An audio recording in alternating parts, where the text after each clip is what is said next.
안녕하십니까. 여러분이 글을 쓰는 사람이라면 여기 6분의 성함을 듣기만 해도 그분들이 누구인지를 알 수 있는 작가들이 모여서 이 공저를 냈습니다. 오늘은 그 중에서 우선 김의배 수필가의 작품 한 편을 낭송하겠습니다.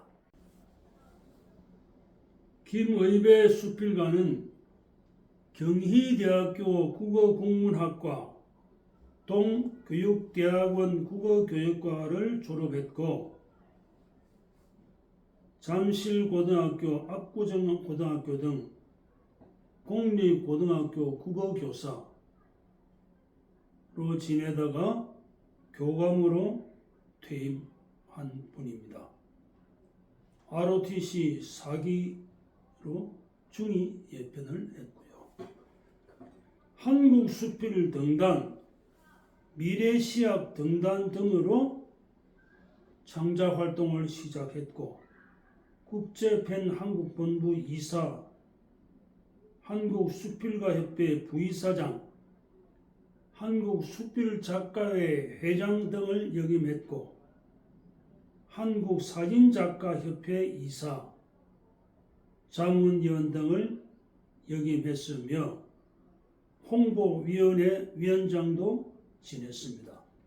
실버넷 뉴스 편집국장으로 재임 내지 재직 중입니다. 저서로 포토에세이 고향의 푸른 동산, 독도의 해돋이, 백두산 일출, 두물머리 해돋이 등의 저서가 있고 공저가 또 다수 있습니다. 한국수필문학상 대상, 한국문학상 대상, 세종문학상 대상 수상했고 한국을 빛낸 21세기 한국인물 대상, 2020년 한국을 빛낸 자랑스러운 한국인 대상 등을 수상했고 옥조 건정 훈장을 수훈했습니다. 그러면 지금부터 아끼다가 찌러 간다. 이 말은 나중에 여러분이 직접 사전을 찾아보면 정말 재미있는 말로 눈에 들어오는 그런 뜻을 가진 단어입니다.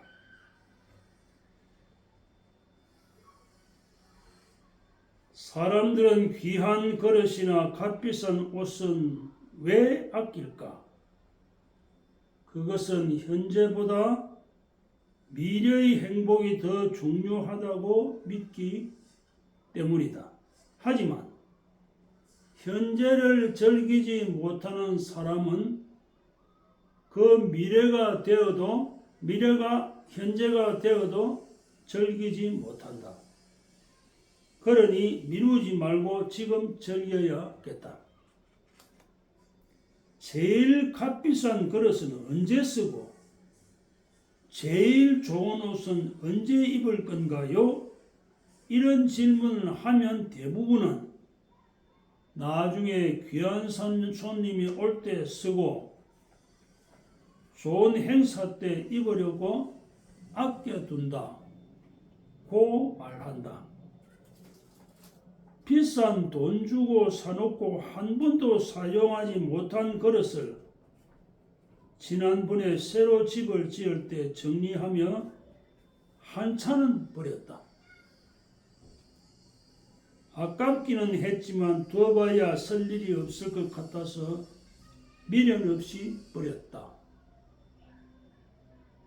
아내가 젊은 날에 그릇 계량해서 사놓은 스테인리스 대야와 밥통, 식기 등 안 쓰는 것도 버렸다. 모을 땐 거금을 들였지만 지금 보니 별로 쓸 일이 없고 잔장만 차지하고 있었다. 1966년 2월 ROTC 장교 임관식 때 입었던 장교 정복 등 옷도 많이 버렸지만 아직도 옷장에 가득 걸려있고 옷방의 간이 옷장에도 그득하다.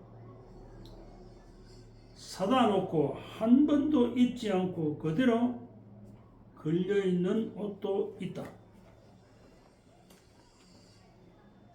한두 번 입고 그냥 걸려있는 옷도 많다.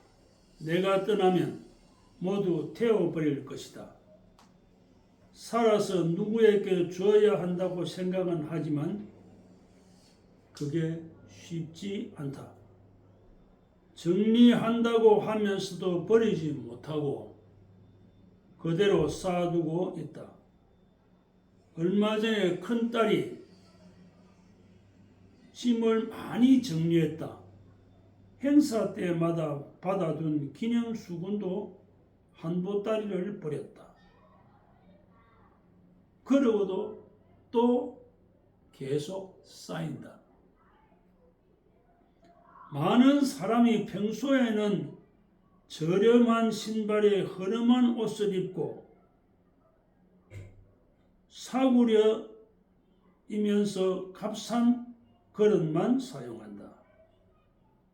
그런데 죽은 사람의 물건을 정리해 주는 유품 정리사들의 말에 의하면 사람들은 대개 제일 좋은 것은 써보지도 못하고 죽는다고 한다.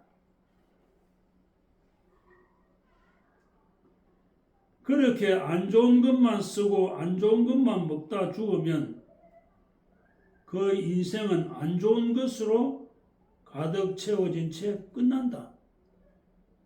물건이나 음식만 그럴까? 아니다. 생각이나 말도 그렇다. 평소 좋지 않은 생각과 좋지 않은 말만 하다가 생의 마지막 순간에 후회하는 사람이 많다고 한다. 귀하고 좋은 것을 너무 아끼지 말고 지금 쓰고 지금 말해야겠다. 할 일이 생각나거든 지금 하자. 오늘은 맑지만 내일은 비가 올지도 모른다. 친절 한마디가 생각나거든 지금 하자. 사랑하는 사람이 언제까지나 내 곁에 있지는 않다. 사랑의 말이 있다면 지금 하자.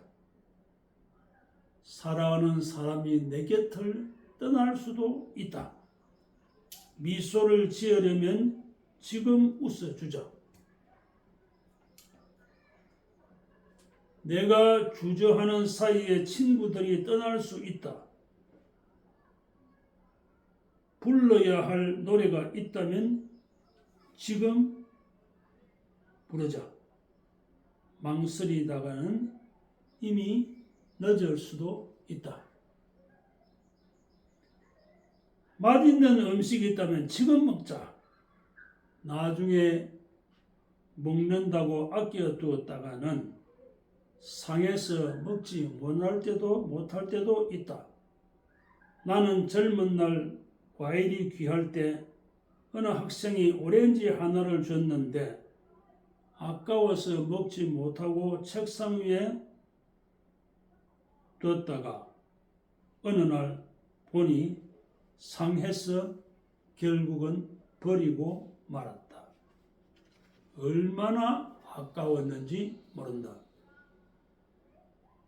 진작 먹지 못한 것을 얼마나 후회했는지.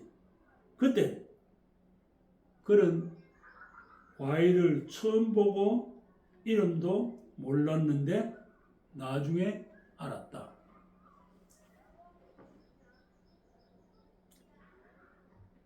집을 새로 지을 땐 아내가 시집 올 때 가져온 드레스 미싱도 버렸다.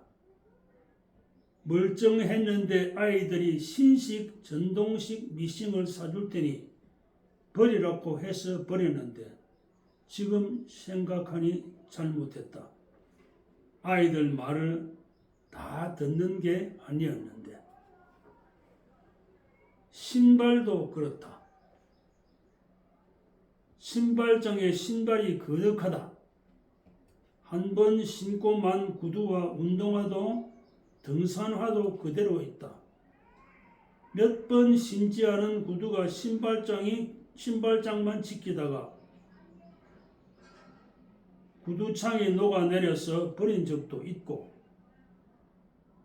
한 번도 신지 않은 방환 하나를 신고 나갔다가 밑창이 벌렁 벌어져서 버린 것도 있다. 두 식구 사는 집 신발장에 신이 가득 차서 신을 이중으로 쌓아두고 있다. 어느 날 맘먹고 정리해서 신지 않은 신발은 의류 수거함에 넣어야겠다. 필기구도 연합민계의 연필통에 가득하다. 하루는 모두 꺼내놓고 일일이 그어보면서 쓸 수 있는 것과 쓸 수 없는 것을 구분하여 버릴 것은 아낌없이 버렸다. 책도 마찬가지다. 내가 돈 주고 산 것도 많지만 문인들이 보내온 책들도 많이 쌓여간다. 그동안 책장에서 잠자는 책들을 한 트럭은 내보냈지만 매년 수백여 권의 책이 또 쌓인다. 보내오는 책을 다 읽지도 못하지만 보고 나서 쌓아두는 것도 쉬운 일이 아니다. 쌓아두면 내가 떠난 뒤에 자식들이 치우기에 힘들어할 것 같다. 생전에 처리하는 것이 서로에게 좋을 것이다. 물건 정리를 하는 것도 슬기로운 지혜가 필요하다.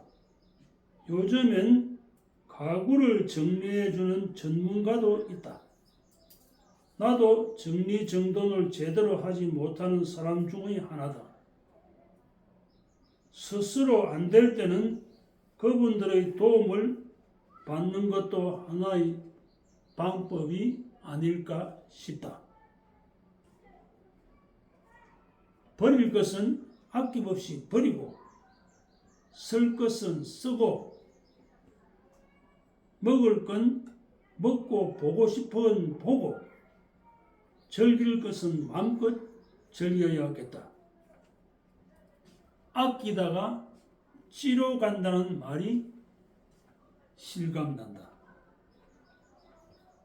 정말 제가 감동을 받았습니다.